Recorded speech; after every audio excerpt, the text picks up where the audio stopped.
అతడింక మరి 7 దినములు తాళి ఆ పావురమును వెలుపలికి విడిచెను. ఆ తరువాత అది అతని యొద్దకు తిరిగి రాలేదు. మరియు 601వ సంవత్సరము మొదటి నెల తొలి దినమున నీళ్లు భూమి మీద నుండి ఇంకిపోయెను.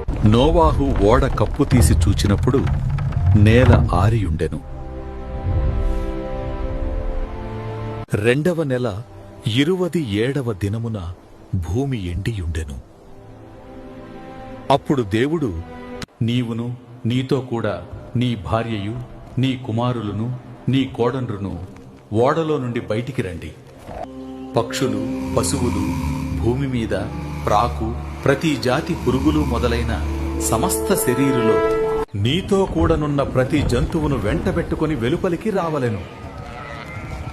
అవి భూమి మీద బహుగా విస్తరించి భూమి మీద ఫలించి అభివృద్ధి పొందవలెను అని నోవాహుతో చెప్పెను.